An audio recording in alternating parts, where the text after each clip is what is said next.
अनुमान है उसके अनुसार क्या रहेगी। अच्छा, मैं ये बता रहा हूं नॉन टीएसपी की, ठीक है। टीएसपी के लिए मुझे अभी सर्वे करना बाकी है तो मैंने उसको बताया नहीं है, ठीक है। नॉन टीएसपी की बता रहा हूं और साथ ही साथ मैं यहाँ पे बता रहा हूं महिला और पुरुष की शामिल बता रहा हूं, क्योंकि आजकल महिला पुरुष की लगभग शामिल की जाती है, ठीक है, एक बड़े बड़े तौर पे, ताकि आप एक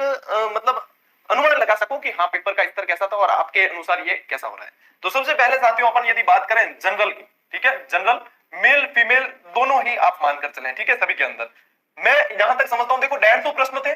300 अंक थे, ठीक है, जिसके अंदर सारा ही आ गया और इसी एग्जाम की मेरिट के आधार पे नौकरी मिलनी है। अब यहाँ पे ये है, अब माइनस मार्किंग होती है, ये जरूर दिमाग में रखें, नेगेटिव मार्किंग बहुत काम करती है, ठीक है। रिस्क जितना भी लिया है वो थोड़ा सा अपन को बैकफुट पे लाती है यदि अपने गलत हुए हैं तो, ठीक है। मेरे अनुसार जनरल कैटेगरी में कट कटा के किसी के नेगेटिव होने के बाद कट कटा के 92 से 95 सवाल सही बैठ रहे हैं 150 में से,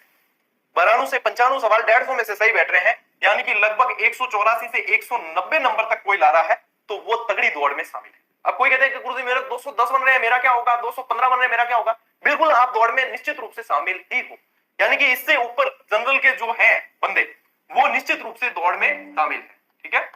दौड़ में शामिल है। मेरे अनुसार जितना मैंने विश्लेषण किया, जितना मैं विश्लेषण कर पाया उसके अनुसार ये दौड़ में शामिल है। मेल फीमेल दोनों की बात हो गई। यदि ओबीसी की बात करें तो ओबीसी में 88 से 90 सवाल जिसने कट कटा के उसके बैठ रहे हैं, या अंकों की बात करें तो 176 से 180 अंक तक बैठ रहे हैं L1 में, तो वो दौड़ के अंदर शामिल है। यदि अपन बात करें ईडब्ल्यूएस कैटेगरी की तो 85 से 88 प्रश्न या 170 से 176 अंक किसी के बैठ रहे हैं तो वो निश्चित रूप से इस कैटेगरी में दौड़ में शामिल है। एमबीसी की बात करें तो 84 से 85 प्रश्न और 168 से 170 अंक यदि आपके बैठ रहे हैं तो आप बहुत अच्छी पोजीशन में हो कट कटा के, ठीक है ना, क्योंकि अभी तो बहुत सारे विश्लेषण करने के बाद में जो है नीचे आता है। देखो भाई वो पूरा ही हिलोरे मारता हुआ पानी है, जब वो शांत हो जाएगा तभी असली लेवल पता चल पाएगा, यही चीज होती है। इसलिए एग्जाम के तुरंत बाद बताई हुई कट ऑफ हाई बताई जाती है, क्यों हर विद्यार्थी को लगता है मेरे तो इतने सही हो रहे हैं, इतने सही हो रहे हैं, जबकि असल में होता नहीं है, ठीक है। एसटी की जो कट ऑफ जा सकती है अनुमानित L1 में 80 से 82 प्रश्न और 160 से 164 अंक यदि बैठ रहे हैं तो एसटी में 76 से 78 प्रश्न संख्या और 152 से 156 अंक यदि बैठ रहे हैं तो आप सेफ जोन के अंदर शामिल हो। मेरा अनुमान यही कहता है। अब क्यों, कारण भी मैंने बता दिया आपको कि एक नेगेटिव मार्किंग है, एक बहुत सारे सब्जेक्ट है, और एक सामान्य तौर पे घर पे बैठ के यदि कोई देखता है तो उसे यही लगता है यार पेपर तो सरल पड़ा है,